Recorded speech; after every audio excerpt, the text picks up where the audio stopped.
எல்லாருக்கும் வணக்கம். ஒரு விஷயத்தை பத்தி சொல்லணுமா வேணுமா தெரியாது. அப்படி இருந்தா கூட நான் இந்த விஷயத்தை பத்தி சொல்றதுக்காக ஏன் வந்தேன்னு எனக்கு சொல்றது இந்த மாதிரி தான் சொல்ல முடியும். நமக்கு கோர்ட்ல போய் டைரக்டா சொல்ல முடியாது. அதனாலதான் நமக்கு இருக்கிற என்ன நமக்கு சொல்லணுமோ அது இப்படியே சொல்லி தீர்த்துடலாம் என்ன அப்படின்னு நினைக்கிறேன். நேத்து கோயம்புத்தூர்ல ஒரு 10 வயசு குழந்தை 2 மிருகங்கள் அப்படிதான் சொல்லும், 2 அனிமல்ஸ் 2 மிருகம் கொண்டுட்டு இருக்காங்க. எதுக்கு? அவங்களுக்கு என்ன கிடைக்க போறது அந்த 10 வயசு குழந்தைங்களுக்கு? எதுக்கு அவ்வளவு கிரூரமா எதுக்கு அந்த குழந்தைய கொண்டுட்டு? நிறைய பட்டி தெருவில் நிறைய பட்டிங்க நாய்கள் நடக்கிறாங்க. போங்க, இல்லன்னா நிறைய காட்டு பண்ணி இருக்காங்க. போங்க, உங்களுக்கு வேணும்னா போய் அங்க கேருங்க. அங்க கிடக்க உங்களுக்கு என்ன தேவைப்படும் அதை கண்டிப்பா அங்க இருந்து கிடைப்பாங்க. எதுக்கு இந்த சின்ன குழந்தைங்களை எல்லாம் போய் இப்படி நாசம் பண்றாங்க? உங்களுக்கு என்ன கிடைச்சது அந்த நாய்களுக்கு? இப்ப என்ன நடக்க போறீங்க? இப்ப கவர்மெண்ட் ஒரு நியாயம் எடுத்து அந்த கேஸ் கஷ்டப்பட்டு கண்டுபிடிச்சு அவங்களை கோர்ட்ல நிக்க வைப்பாங்க. கோர்ட்ல என்ன செய்ய போற? கரெக்டான தெளிவில்ல அப்படின்னு சொல்லிட்டு விட்டுடுவாங்க. இல்லன்னா கொஞ்ச நாள் ஜெயில அடைப்பாங்க.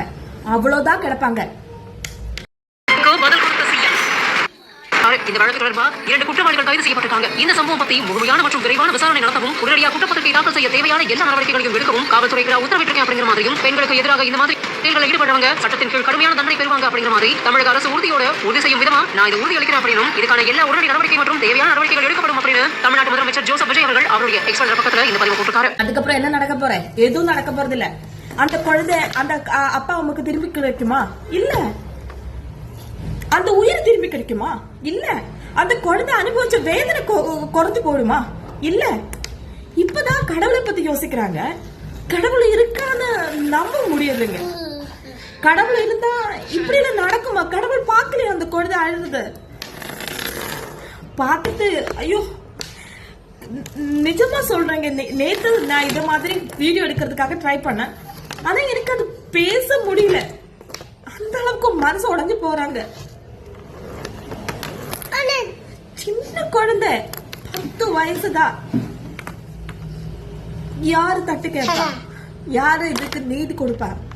இதுக்கெல்லாம் காரணம் என்ன தெரியுமா? நமக்கு ஒரு கரெக்டான நியாய நீதி விவசாய இல்ல. எங்க போனாலும் நம்ம கோர்ட்ல போயிட்டு ஜெயிச்சிருவாங்க.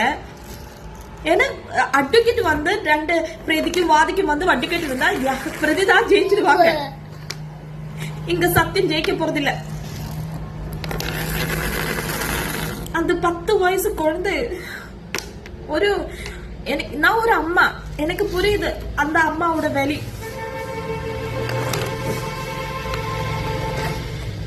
கரெக்டான எந்த நீதி நடக்க மாட்டேங்குது. கொஞ்ச நாள் ஜெயில் இருப்பா, அதுக்கப்புறம் போயிடுவா. இப்ப பாருங்க, இது ஜிசிஎஸ் கண்ட்ரி, கல்ஃப் கண்ட்ரீஸ்ல இருந்தா என்ன நடக்க போற? அந்த சேம் டைம்ல அவர் தலை அறுத்துடுவாருங்க. யூரோப்ல இருந்தா என்ன நடப்பாங்க? அப்படியே ஜெயிலே போட்டு தூக்கில ஏற்றிடுவாங்க. ஆனா இந்தியாவில் அப்படி இல்ல. இது தமிழ்நாடுல இருந்தாலும் கேரளாவா இருந்தாலும் எப்படி இருந்தாலும் நம்ம இந்தியாவில் அப்படி நடக்க போறது இல்ல. அங்கேனா ஜனாதிபத்தியம். அதனாலதான் அந்த குழந்தை பத்தி யோசிக்க கூட முடியலங்க. ஒரு மெச்சூரான பொண்ணு ரேப் பண்ணிட்டா கூட அந்த பொண்ணுக்கு தாங்க முடியாது. அந்த 10 வயசு குழந்தை எப்படிங்க அந்த 2 மிருகங்கள் கிட்ட?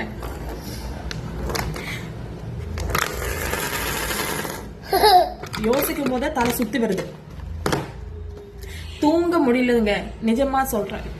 நேத்து ஃபுல்லா அந்த வார்த்தை கேட்டு அந்த குழந்தை முகம் பார்த்து அவ அம்மா அப்பா அவ வீட்டுக்காரங்க எல்லாம் பேசுறது கேட்டு மனசு அவ்வளவு உடைஞ்சு போயிருக்கு.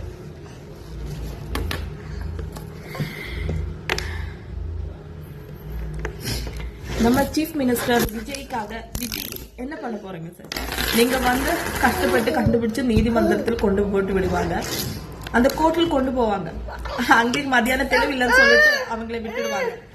இதுதான் நடக்க போற. இது எல்லாருக்கும் தெரிஞ்ச விஷயம். ஒரு நியாயம் கிடைக்குமான்னு எதிர்பார்க்கலங்க. இப்ப நான் சொல்றேன், நம்ம மக்கள் இதெல்லாம் தட்டி கேட்கணும். நிஜமா நம்ம மக்கள் தட்டி கேட்கணும். இந்த மாதிரி பண்ற மிருகங்களை வந்து நாம தான் தட்டி கேட்கணும். அவங்கள நாமும் அந்த மாதிரி கசக்கி எறிஞ்சிடணும். அதுதான் பண்ணவங்க.